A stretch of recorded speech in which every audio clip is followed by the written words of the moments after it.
Olha só o que aconteceu nas redes sociais. O site do Supremo Tribunal Federal publicou nessa terça-feira 12 uma nota para dizer que os ministros Dias Toffoli e Gilmar Mendes, olha só, atenção, são formados em Direito e foram aprovados no exame da OAB, a Ordem dos Advogados do Brasil. Aspas. Essa fake news é antiga. O vídeo compartilhado com falsa descrição antes dos ataques antidemocráticos de 8 de janeiro de 2023 foi gravado na China por uma empresa de vidros chamada Glass Laminating Machine e o homem que destrói os vidros não tem nenhuma vinculação com o MST. Fecho aspas.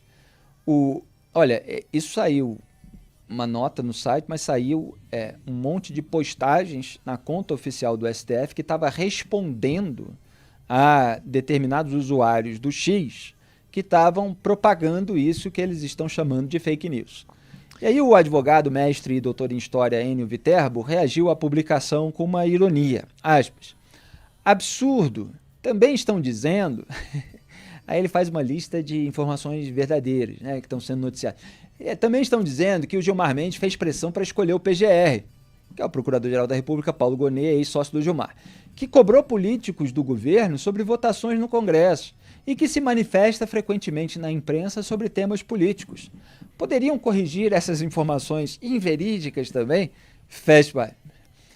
Quer dizer, eu acho essa ironia muito ilustrativa, porque, Duda Teixeira, se o STF está usando a sua conta na rede social para ir lá rebater aquilo que considera fake news de determinados usuários, é muito interessante, porque o que o STF não rebater é porque é verdade, então.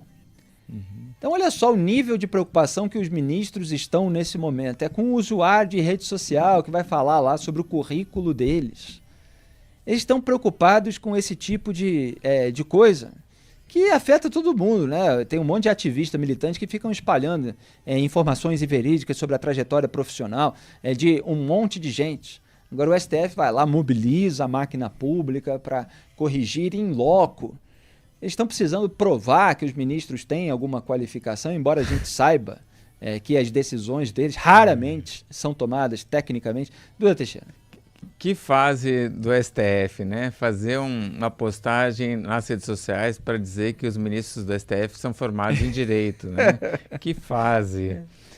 Gerou uma ótima notícia em oantagonista.com.br, que está aí na legenda. Gilmar Mendes e Dias Toffoli são formados em Direito, diz STF. É porque o ridículo já está pronto, já está formulado aí na sua frente. Foram várias postagens, aquela do vidro quebrando, porque alguém estava dizendo ali, acho que aqueles vidros eram do STF, não eram. Aí tem uma outra postagem falando, então, que eles são formados em Direito. E aí, se a gente for pegar, né, tantas outras coisas que eles precisavam esclarecer, né? Porque tem gente falando, Felipe, que os ministros viajam para eventos no exterior que são patrocinados por empresas que têm interesse nas decisões do STF, né? Imagina, eles vão desmentir esse tipo de coisa, né? Fazer fact-check, né? Falar que os ministros rasgam a Constituição, não dão a mínima para a Constituição, que diz ali, por exemplo, que censura prévia é proibida, não pode ter no Brasil, mas que eles vão cancelando, mandando queimar livro, mandando derrubar conta na internet. Puxa, vai rolar fact-checking também?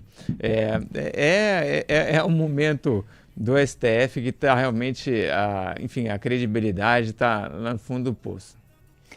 Dias Toffoli não passou 2 vezes em concurso público, mas isso o STF omite.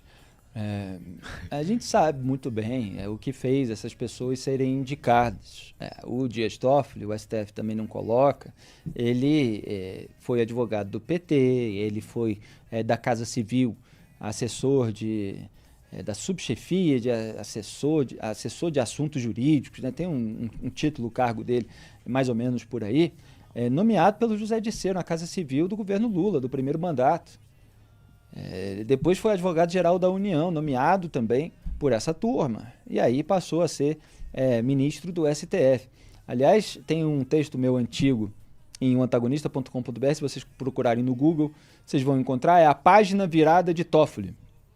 Bota a página virada de Toffoli, antagonista, Felipe Moura Brasil, não sei se meu nome está lá, mas acho que sim. que eu recupero trechos da sabatina do Toffoli, quando ele foi indicado para ser ministro do STF. E aí ele foi questionado sobre o PT na vida dele, etc. E ele respondeu que o PT era página virada.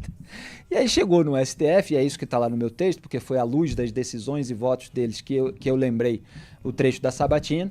Ele só fez defender ali os petistas, né, o tempo inteiro. O caso do Lula é o mais emblemático, mas o caso do José Dirceu, ex-chefe dele, votou 2 vezes pela soltura na segunda turma do STF, quando estava em preventiva e quando estava já condenado em segunda instância e a jurisprudência autorizava.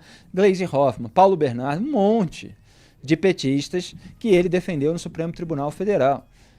E também ajudou a soltar o Lula, no caso, votando contra a prisão após condenação em segunda instância. Sendo que, eu sempre gosto de lembrar, lá em 2016, em fevereiro de 2016, o portal mineiro O Tempo fez uma entrevista com o Toffoli em que ele dizia que não era necessário aguardar os recursos ao STJ e ao STF para prender. Ou seja, ele estava defendendo a prisão após condenação em segunda instância. E aí, em outubro daquele ano, ele já votou contra a prisão em segunda instância. Ele mudou de opinião entre fevereiro e outubro. Sabe o que aconteceu entre a entrevista e o voto dele? Absolutamente contrastantes. Aconteceu que em agosto, ali poucos meses antes do julgamento do tema no plenário, o Lula foi indiciado pela Polícia Federal no caso do triplex do Guarujá, por corrupção, lavagem de dinheiro, crimes pelos quais veio a ser condenado em 3 instâncias, antes das manobras processuais do STF, e ainda falsidade ideológica no indiciamento da PF. Aí, com o Lula indiciado, o Toffoli votou contra a prisão em segunda instância. Quando a Lava Jato chegou no Aécio, no PSDB, coincidência, Gilmar Mendes passou a ser contra a prisão em segunda instância, pela qual ele tinha votado a favor, nesse ano de 2016, quando o Toffoli já era contra. Aí o Gilmar mudou de lado em 2019, desempatando o jogo no sentido contrário. Então esses são os ministros do Supremo Tribunal Federal, que vão subindo por alinhamento político, por proximidade, por confiança de políticos, até na própria blindagem, que a gente tem visto ser um elemento definidor da indicação, chegam lá no STF e tomam essas decisões que de técnicas não tem nada, como a gente tem visto. Então fica dando aí, não vou dizer carteirada, mas diplomada. Olha, tem diploma, olha, etc. Não quer dizer nada a respeito da natureza das decisões que eles vêm tomando, deixando um monte de gente aí envolvidas em escândalos impune.